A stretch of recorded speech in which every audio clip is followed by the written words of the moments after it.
feel sorry for Boimler, haven't you? He just doesn't catch a break.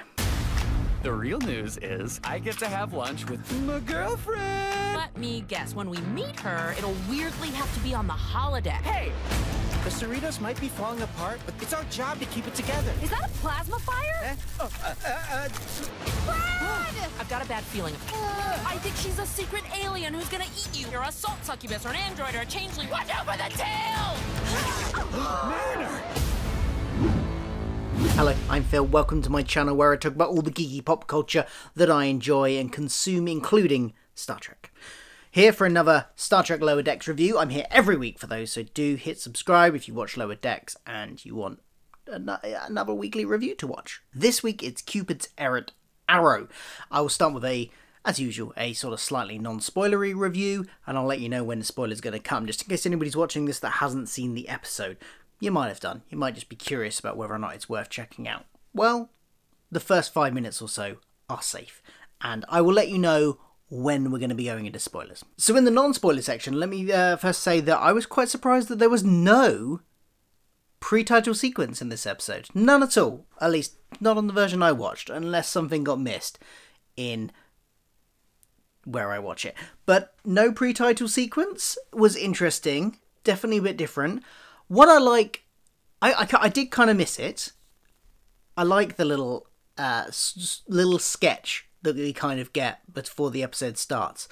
But what I do like, and what it does indicate, and the rest of the episode kind of backs up a bit as well, is that what they're giving us with Lower Decks is something very different each week. It's completely not formulaic. I can't say that word.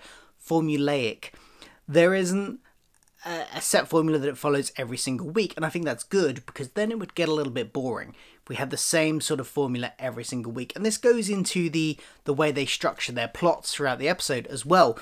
You know, in traditional Star Trek we had the traditional A and B plot, but they've mixed that up as well in Lower Decks. We've had in this one we've got sort of an A plot and a B plot and even a C plot, and the C plot is what's going on in the wider area of the ship. And I suppose if there's one thing that is slightly formulaic, it's that the bigger ship-wide plot isn't the central conceit of the episode, and the central conceit is what's going on between our Lower Decks characters. But even that gets mixed up a little bit, like in the, was it last week? No, the week before, where they go down to where Mariner goes down to the planet with the second in command. So her plot got very wrapped up into the main plot of the episode in that episode.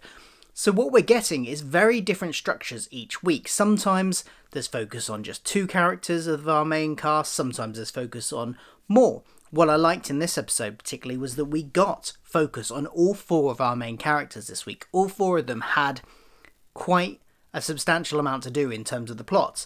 It didn't feel like it was just focused on just one or two of them like it has in previous episodes. So we're getting a nice mix throughout all the episodes of different ways of structuring the episodes, from the opening thing, because we've had obviously a couple of episodes which have just the pre-title sequence has been sort of very unrelated to the plot sketch thing that then doesn't bear any relation to anything else that goes on in the rest of the episode. That so far has worked the best for me. We've had one where it tied last week very much into the episode of the plot, and now we've got one where they just didn't have one.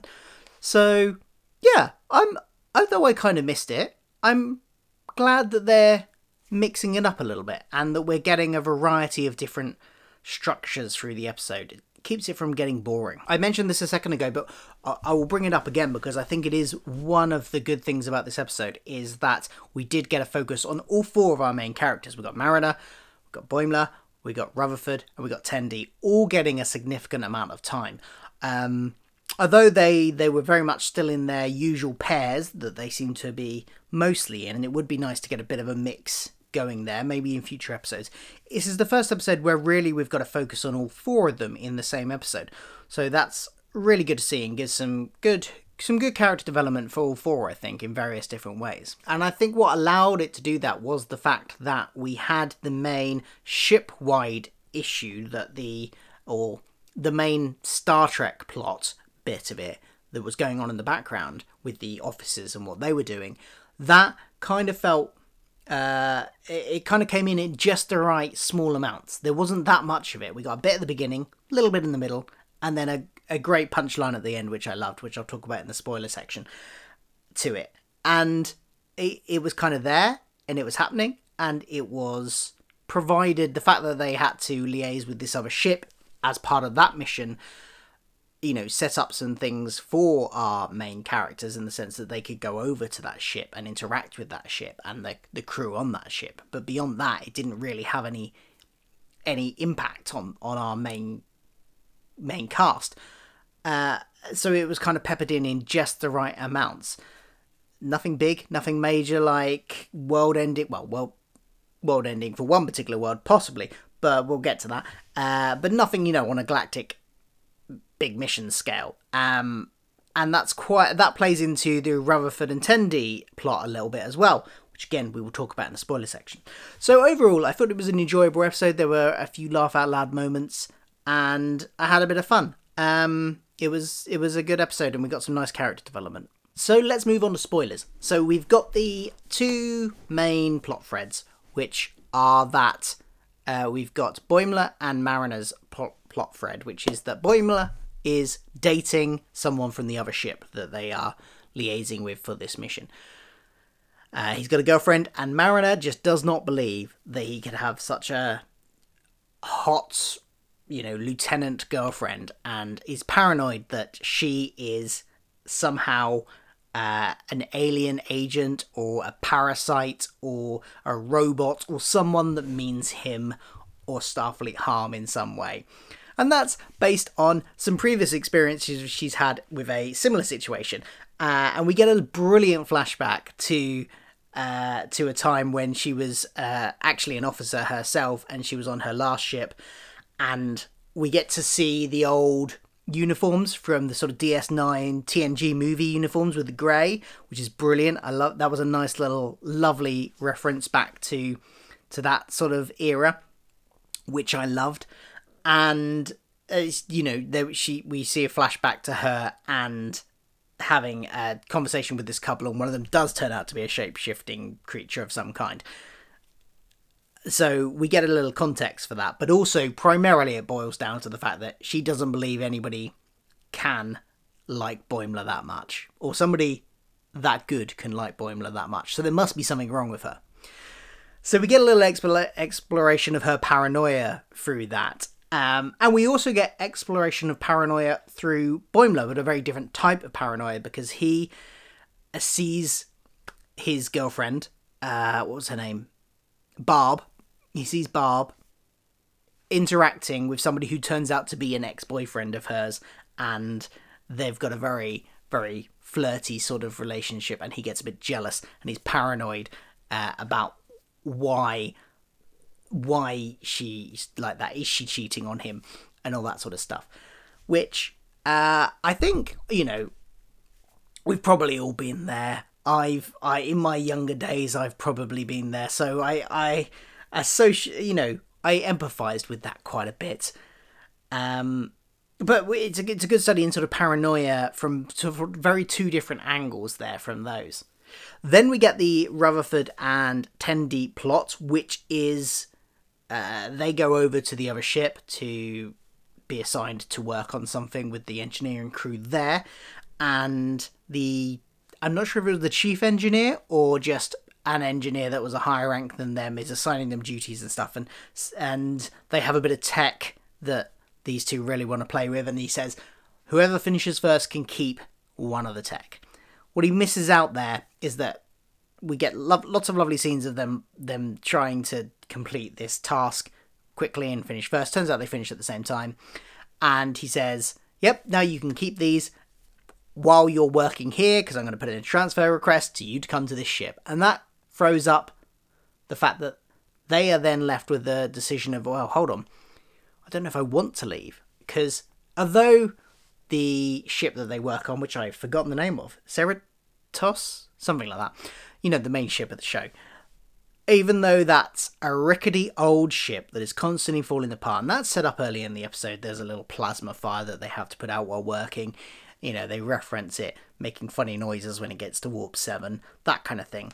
Even despite all that, that's what makes it a great place to work for them, because they love having this stuff to fix and, you know, tinker with, and it gives it the ship character. Whereas they mentioned something about it being, you know, too clean, too smooth running if they're on a state-of-the-art ship. So they don't want to move. Anyway, it turns out that when they say this to this guy, it turns out that he wanted to swap places with them because he hates the high-pressure environment on being like one of the top ships of the line, because they're always doing stuff. They're always fighting off galactic threats and travelling back in time. Basically, all of the stuff we saw in TNG, all of that, he finds it far too stressful, and he just wants to go on some nice, calm, regular missions like they do. So that was quite a nice nod to the fact that, you know, the flagships and the higher end ships of the fleet always end up doing these crazy missions with their lives are in danger constantly, and it's a nice angle. Not everyone's going to enjoy that. It's a nice exploration of that as well. So that was quite nice, and we got a nice bit of bonding between Tendi and Rutherford there. I still want them to be a couple. They need to, come on, everyone must be shipping them, right? Because they feel like they work so well together. They need to get together. Will they? Who knows? And I honestly, with the episode title, I thought that in there, at one point they're bickering and fighting, and I thought, given the episode title of Cupids, I thought they were going to roll that into that sort of theme, as well as having Boimler and his girlfriend, and maybe they would end up in a sort of embrace. But I guess with Tendi's being in a similar situation last week where she ended up kissing somebody in a dramatic situation, maybe that would be too much too soon. I don't know. Maybe we'll play the long game with those two. So they expose this engineer's plan that he actually just wanted to swap with them, and sort of expose him, and Rutherford's been recording him. And so they go, no, we're just going to go back to our ship, and you're not going to do the transfer papers. You're going to cancel those, and we're going to take that nice new equipment anyway. So that was a nice little bit for them. Going back to the Mariner and Boimler plot thread, as what we get in the end, and obviously we're into the spoiler section now, is that actually it was a Boimler that had the parasite, and we get a nice little bit moment where both Barb and Mariner are bond over their slightly mick-taking of all the silly things that Boimler has done. And then it turns out that this little thing that has attached itself to Boimler's neck, they discover, emits some kind of pheromones that make women attracted to him, and that's how they reproduce. So the implication there being, of course, that she never would have been attracted to him if it wasn't for this. She denies that, of course, and she says, no, I'm a Starfleet officer. I definitely, that wasn't the reason I was attracted to you. Oh, by the way, I am dumping you, though, because I'm very busy, and I've got to study this thing. Now I've got it, and it's the parasite. So she does dump him in the end. And I don't know how I feel about that. I was kind of slightly hoping they wouldn't go the stereotypical route. It's certainly a comedic, it worked on a comedy level, definitely, but it did feel a bit like, oh, okay, so they had an opportunity to subvert this stereotype of Boimler there, in the fact that he couldn't get a girlfriend like that. And we're left not knowing really if it was because of the bug or not. So it's not gone the full hog and said, yeah, it was definitely because of the bug. That's the implication, but she denies it, and we don't know. And I just kind of feel that they could have subverted it a little bit more. But overall, it still kind of worked. And then talking about the very sort of, not secondary, tertiary plot, that's very much in the background of what's going on the ship, they are trying to negotiate with several planets in a solar system, because one of the moons is going to crash into one of the planets.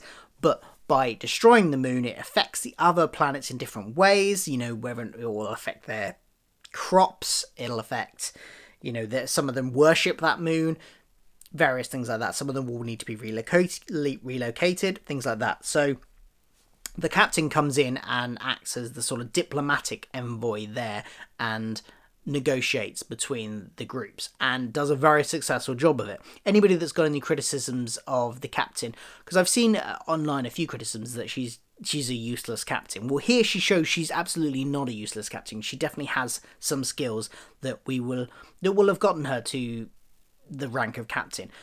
In particular, she seems very good with diplomacy here. So she negotiates with these groups and gets most of them on side for the plan of destroying the moon to save the people that it's going to crash into.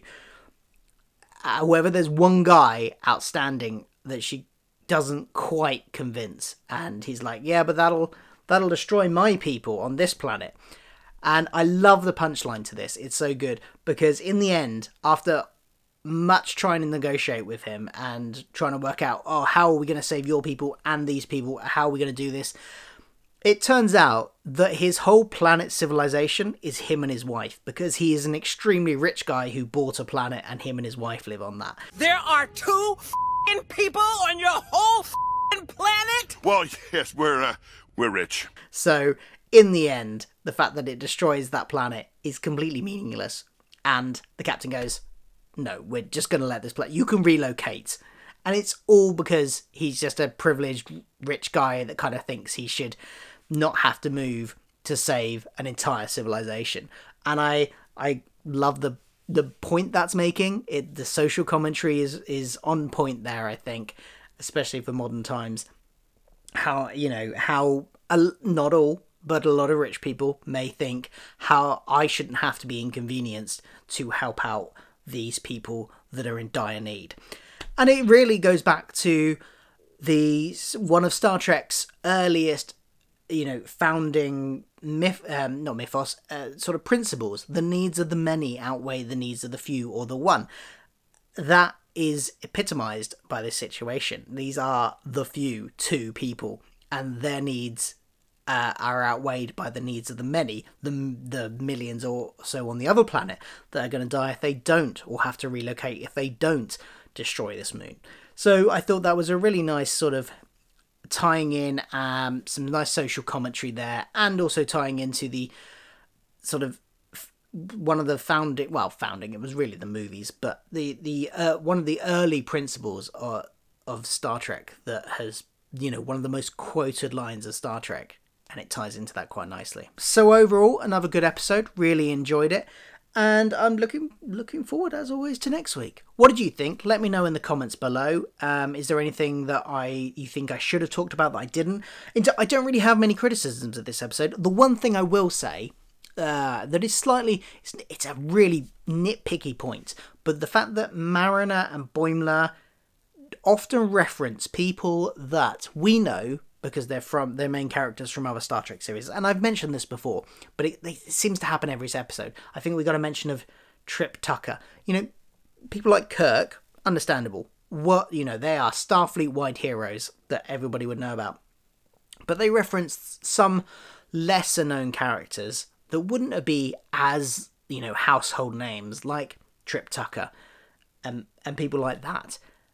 And, occasionally that's nice fan service, but I think it gets a little bit ridiculous when it happens every episode. Yeah, obviously it's thrown in there for us fans to go, oh, that name, yeah, I know that name, I used to love Enterprise. But it just kind of feels like it's getting a bit silly now with how many times they mention names. It happens every episode.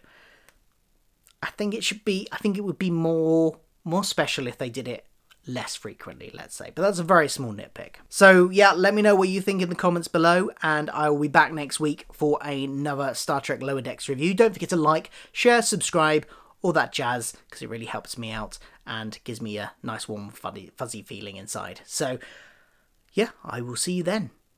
Bye bye.